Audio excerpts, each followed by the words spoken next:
Hello everyone, welcome to Selenium. Today we will see on the locator by.ClassName.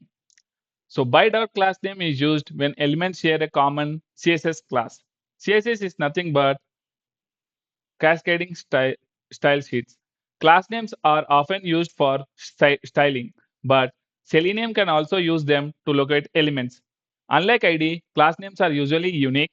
That means by dot class name can return multiple elements, so we must use it carefully.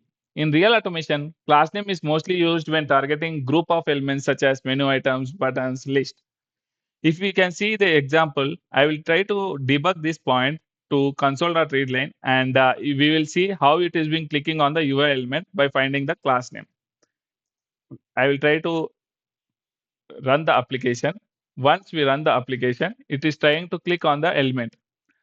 So by.className is useful when working with grouped elements. In the next video, we will see how by.tagname locator can be used. Thank you.